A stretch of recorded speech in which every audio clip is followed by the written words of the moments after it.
Bending of beams का topic हमारा जारी है।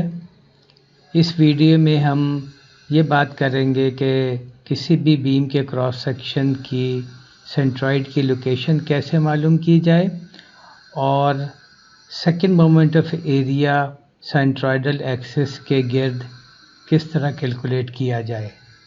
हम पहले बात कर चुके हैं कि अगर हमने बीम पर मैक्सिमम नॉर्मल स्ट्रेस कैलकुलेट करनी हो तो हमें क्रॉस सेक्शन का सेकंड मोमेंट ऑफ एरिया चाहिए होता है जो कि न्यूट्रल एक्सिस या सेंट्रॉइडल एक्सिस के गिर्द कैलकुलेट किया हुआ हो। तो हमें क्रॉस सेक्शन पर यह भी मालूम करना पड़ेगा कि न्यूट्रल एक्सिस कहाँ है। अगर तो सिंपल क्रॉस सेक्शन है तो उस पर हमें पता होता है, और अगर क्रॉस सेक्शन थोड़ा सा कॉम्प्लेक्स है तो हमें कैलकुलेट करना होता है कि सेंट्रॉइड कहाँ है और न्यूट्रल एक्सिस उस सेंट्रॉइड से गुजरता है। तो इस वीडियो में हम बात करेंगे कि न्यूट्रल एक्सिस की लोकेशन यानी कि सेंट्रॉइड की लोकेशन वो किस जगह पर है क्रॉस सेक्शन में, और जिस तरह हम बात कर चुके हैं कि सेंट्रॉइडल एक्सिस या न्यूट्रल एक्सिस जो है वो हॉरिजॉन्टल होगा अगर हम क्रॉस सेक्शन को देख रहे हो। उसके अलावा हम ये भी बात करेंगे, इस प्रोसीजर पे भी बात करेंगे कि सेकेंड मोमेंट कैसे निकाला जाए क्रॉस सेक्शन का मोमेंट न्यूट्रल एक्सिस के गिर्द। तो हम अपनी गुफ्तगू का आगाज़ पहले सिंपल शेप्स के साथ करेंगे और उस नॉलेज को हम इस्तेमाल करेंगे निस्बतन कॉम्प्लेक्स शेप के क्रॉस सेक्शन की ये क्रॉस सेक्शनल प्रॉपर्टीज़ कैलकुलेट करने के लिए। सबसे पहले हम जिस सिंपल शेप के बारे में बात करेंगे वो रेक्टेंगल है। रेक्टेंगल का बेस b और हाइट h है। सेंट्रॉइड इसका बिल्कुल सेंटर में है और एक्सिस x0 और y0 के इंटरसेक्शन पर है। इसका जो सेकंड मोमेंट ऑफ एरिया है अगर वो अबाउट सेंट्रॉइडल एक्सिस निकाला जाए, जैसे कि ये एक्सिस है x0, तो उसकी वैल्यू bh³/12 है। और अगर उसके बेस पे जो एक्सिस सिस्टम है उसके गिर्द निकाला जाए तो वो bh³/3 है।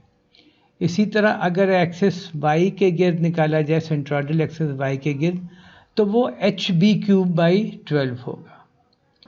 अगली जो सिंपल शेप है वो ट्राइंगल है और इसकी ज्योमेट्री आपके सामने है। उसका बेस b और हाइट h है और उसकी सेंट्रॉइड की लोकेशन x बार और y बार आपके सामने है। मुख्तलिफ डायमेंशंस के उसके जो टॉप वर्टेक्स है उसका डिस्टेंस y एक्सिस से वो a है और a + b/3 x बार की वैल्यू और y बार h/3 वो यहाँ पर है। और इसके second moment of area base के गिर्द यानी कि यहाँ और सेंट्रॉइडल एक्सिस के गिर्द वो आपके सामने मौजूद है। उसके आगे हम सर्कल की बात कर लेते हैं। सर्कल में भी दो एक्सिस ऑफ सिमेट्री मौजूद हैं, तो इसका सेंट्रॉइड बिल्कुल सेंटर में है, तो लिहाजा उसकी लोकेशन यहाँ नहीं दी हुई। और उसकी एक्स एक्सिस और वाई एक्सिस के गिर्द जो सेकेंड मोमेंट ऑफ एरिया है वो πr4/4 है। इसी तरह सेमी सर्कल और क्वार्टर सर्कल के सेकेंड मोमेंट ऑफ एरिया और सेंट्रॉइड की लोकेशन हमें पता होगी और ये मुख्तलिफ किताबों में भी मौजूद होती है। अगर तो जो बीम हमारी अंडर कंसिडरेशन है उसका क्रॉस सेक्शन जो है वो सिंपल शेप का है, मसलन रेक्टेंगुलर है या सर्कुलर है, तो फिर तो बात आसान है। लेकिन अमूमन ऐसा होता नहीं है और बीम का जो क्रॉस सेक्शन है वो थोड़ा सा कॉम्प्लेक्स शेप का होता है।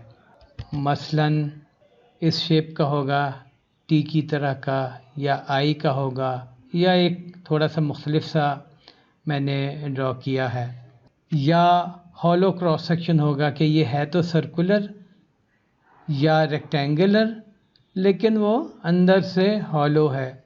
तो ये थोड़ी सी कॉम्प्लेक्स किस्म की शेप है। इसमें कॉमन चीज़ ये है कि ये सिमेट्रिक हैं वर्टिकल एक्सिस के गिर्द, और यही इस वक्त क्रॉस सेक्शन हमारे अंडर कंसिडरेशन है।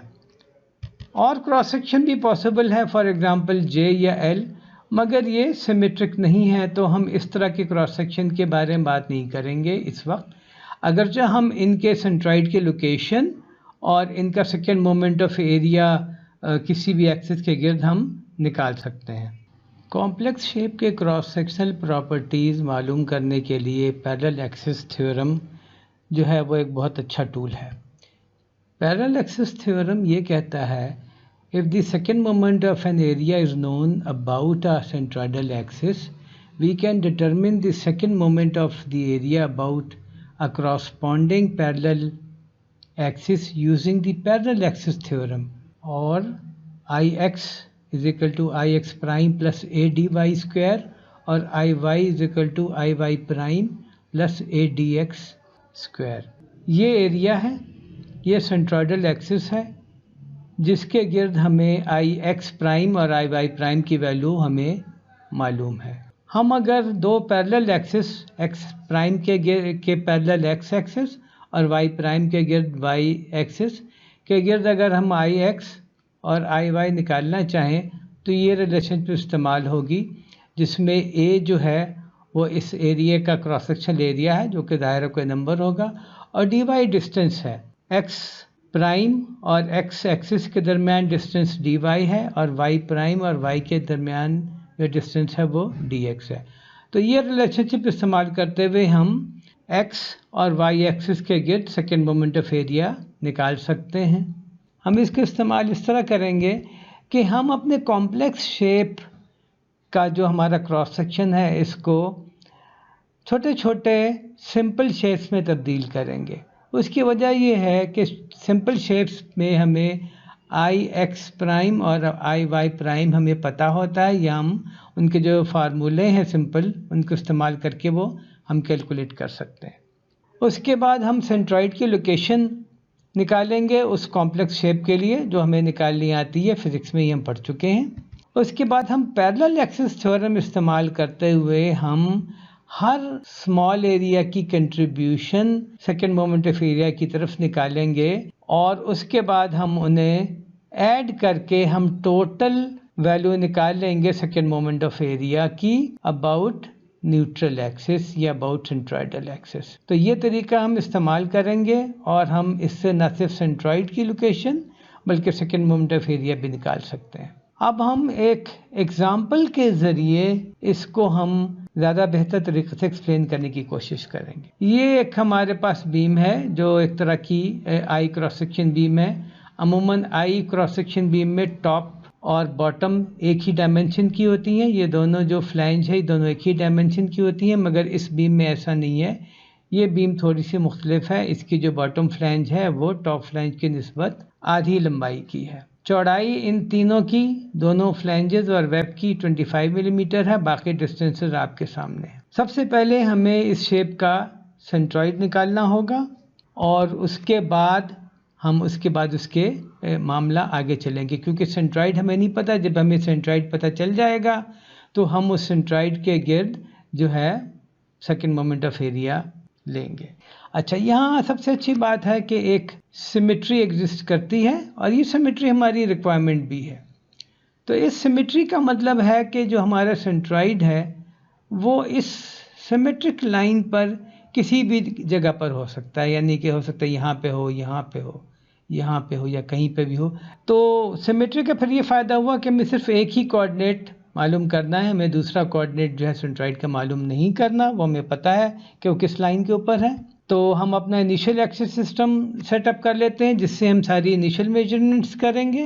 वो हमने इस तरह सेटअप किया कि बॉटम वाली फ्लैंज के बिल्कुल बॉटम वाले फाइबर पर हमने इस तरह सेट किया कि जो y एक्सिस है वो सिमेट्री एक्सिस है और z एक्सिस जो है वो लेटरल एक्सिस है। फिर हमने इस शेप को हम देखते हैं कि हम इसको 3 सिंपल शेप्स में डिवाइड कर सकते हैं, क्योंकि वो 3 जो है सिंपल शेप वो 3 रेक्टेंगल हो सकती हैं। हर शेप का अपना सेंट्रॉइड और उसका अपना सेकेंड मोमेंट ऑफ एरिया होगा। तो पहला लेट से हमने इसको जो टॉप फ्लैंज है इसको नंबर 1 का नाम दे दिया, फिर ये जो वेब है इसको 2 का नाम दे दिया और जो ये बॉटम फ्लैंज है इसको हमने 3 का नाम दे दिया। अब सेंट्रॉइड निकालने के लिए जो कुछ हमें करना है वो हमें ये फार्मूला इस्तेमाल करना है कि अगर सेंट्रॉइड हमें y प्राइम पता करना हो जो कि यहाँ कहीं पर होगा, तो उसके लिए हम summation of y bar i a i over summation of all area अब ये y बार क्या है, y बार ये जो है हमने एक्सिस सिस्टम जो सेट किया है वहाँ से डिस्टेंस है तमाम लोकल सेंट्राइड्स के। 1 है, इसका सेंट्राइड यहाँ कहीं पर है तो उसका डिस्टेंस है, जो 2 एरिया है उसका डिस्टेंस है, और 3 के एरिया का डिस्टेंस है। चूँकि हमें ज्योमेट्री सारी पता है तो हमने अपने एक्सिस सिस्टम के जो ओरिजिन है वहाँ से हमने ये डिस्टेंसेस सारे कैलकुलेट कर लिए हैं और यहाँ पर लिख भी दिए। तो हम y1, a1, y2, a2, y3, a3 calculate कर सकते हैं। डाउन स्टेज में टोटल एरिया है, यानी कि आप सारे जो 3 एरियाज हैं छोटे छोटे इनको आप ऐड कर लीजिए तो वो जो कुछ भी होगा वो नीचे हमें मिल जाएगा। तो ये नंबर अगर हम पुट करें 187.5 तो ये इसका y बार हो गया पहले एरिया का, फिर 200 इंटू 25 ये इसका एरिया हो गया, प्लस 100 ये y2 हो गया, और ये फिर मल्टीप्लाइड बाय 25 इंटू 150 ये 25 है, ये 150 है, और प्लस 12.5 इंटू 100 इंटू 25 ये एरिया 3 का है, ये एरिया है, और ये इसका मोमेंट आर्म है। इसको हमने टोटल एरिया से डिवाइड करना है। तो ये तमाम कैलकुलेशन आप अपने कैलकुलेटर पर करेंगे तो आपको एंड में y बार की वैल्यू, यानी कि यहाँ से मोमेंट ऑफ जो सेंट्राइड की लोकेशन है वो क्या है वो हमें पता चल गई है कि वो 119.4 मीटर है। उसको अगर हम ड्रॉ करें कि वो यहाँ कहीं पर होगी और उसका डिस्टेंस यहाँ से 119.4 होगा, और यही हमारा न्यूट्रल एक्सिस है। जब हमें न्यूट्रल एक्सिस की लोकेशन पता चल गई तो अब हम सेकेंड मोमेंट ऑफ एरिया निकाल सकते हैं पैरेलल एक्सिस थ्योरम इस्तेमाल करते हुए। पैरेलल एक्सिस थ्योरम हमारा ये था कि अगर हमें न्यूट्रल एक्सिस के गिर्द हमें मालूम करना है अगर i, और हमें सिर्फ i जो है वो IZZ निकालना है, तो सबसे पहले हमने तो अपना एक्सिस सिस्टम यहाँ शिफ्ट कर देंगे। ये अब ये जो z है वो यहाँ के बजाय यहाँ आ जाएगा, y वहीं पर रहेगा क्योंकि ऑलरेडी पहले ही सेंट्रॉइड से गुजर रहा है। तो ये अब ये हमारा सेंट्रॉइडल एक्सिस हो जाएगा। उसके बाद हम उसका अपना लोकल एरिया का, हर एरिया का लोकल IZZ, और उसको फिर हम प्लस AI जो कि उसका एरिया है इंटू DYI जो उसका अपना रिस्पेक्टिव डिस्टेंस है इससे, यहाँ से इसके अपने सेंट्रॉइड से जो डिस्टेंस है न्यूट्रल एक्सिस का, उसके स्क्वायर से मल्टीप्लाई करेंगे तो ये आ जाएगा। इसी एक्सप्रेशन को हमने थोड़ा खोल के लिख दिया है क्योंकि हमें पता है कि हमारे पास 3 एरिया हैं छोटे छोटे, तो I न्यूट्रल एक्सिस बन जाएगा IZZ 1 बार, यानी कि जो इसकी लोकल यहाँ पर जो उसके अपने सेंट्रॉइड पर जो वैल्यू है वो BHQ/12 जो कि हमें पता है, प्लस वो जो शिफ्टिंग वाली जो शिफ्ट होगा तो जो टर्म आएगी, प्लस सेकेंड एरिया का अपना local second moment of area, फिर प्लस जो शिफ्ट होने की वजह से वैल्यू आएगी, प्लस थर्ड एरिया का जो अपनी लोकल वैल्यू, प्लस जो शिफ्ट होने की वजह से एक्सिस सिस्टम शिफ्ट होगा यहाँ से यहाँ, तो जो वैल्यू आएगी वो ये हो जाएगी। तो ये एक तरह के हमें 6 नंबर हमने कैलकुलेट करने हैं। तो हम पहले नंबर को कैलकुलेट करते हैं। पहला नंबर ये है कि एरिया नंबर 1 का इसके जो अपने सेंट्रॉइड पर उसका IZZ है उसकी क्या वैल्यू है, वो है BHQ/12, B बेस है, H हाइट है और 12 एक नंबर है, तो ये 200 इंटू 25 क्यूब/12 हो गया। तो ये एक नंबर हमें आ गया 260416.7 मिलीमीटर 4 यूनिट्स को ज़रा गौर से देख लीजिए। ये तो इसका हो गया लोकल। अब इसको हमने जब शिफ्ट करना है यहाँ पर तो हमें ये डिस्टेंस पता होना चाहिए कितना शिफ्ट होगा, तो वो हम कैलकुलेट कर चुके हैं क्योंकि हमें इसकी लोकेशन पता है और बाकी हमें सारे ज्योमेट्रिक पैरामीटर्स पता हैं। तो ये है 68.1 मिलीमीटर। तो अब हम अगला नंबर कैलकुलेट कर सकते हैं। अगला नंबर कैलकुलेट करेंगे हम A1 इंटू DY1 स्क्वायर, तो एरिया जो है वो है 200 इंटू 25 और डिस्टेंस है 68.1, उसका स्क्वायर हमने ले लिया। तो इसको जब हमने अपने कैलकुलेटर पर कैलकुलेट किया तो ये आ गया 23188,050 मिलीमीटर 4। चूँकि ये एरिया काफ़ी बड़ा है और ये अच्छा खासा शिफ्ट हुआ है, तो अगर आप इस नंबर को देखें कंट्रीब्यूशन को, ये कंट्रीब्यूशन इसकी काफ़ी बड़ी है। अब हम अगले एरिया पे जाते हैं। अगले एरिया का हमने IgG2 निकालना है, तो वो BH3/12 हो जाएगा। इस दफ़ा B जो है वो 25 है और H जो है वो 150 है, तो BH3/12 करेंगे तो नंबर आएगा 7031250 मिलीमीटर 4। इससे अगला नंबर जो हमने कैलकुलेट करना है वो है A2 × dy2 स्क्वायर, ये एरिया हो गया, और ये -19.4 ये डिस्टेंस हो गया, यानी कि न्यूट्रल एक्सिस से जो इसका अपना लोकल सेंट्रॉइड है एरिया 2 का, वो डिस्टेंस 19.4 है। तो ये आप नंबर एक और आप हासिल कर लेंगे, वो होगा 1411350। इसी तरह अगर हम अगले दो नंबर देखें तो वो इसी तरह कैलकुलेट हो जाएंगे, तो वो हो जाएगा 1302083। और आखिरी नंबर है इसमें, ये देखिए ये -106 है क्योंकि ये इसके नीचे है, तो ये इसका जो d है डिस्टेंस dy3 वो माइनस में है। तो ये नंबर जो है 28569,025, ये नंबर अभी तक के नंबरों में सबसे बड़ा है क्योंकि इसका डिस्टेंस सबसे ज़्यादा है। जितनी दूर एरिया होगा उसका जो कंट्रीब्यूशन होगी, उसकी शिफ्टिंग वाली कंट्रीब्यूशन वो सबसे ज़्यादा होगी।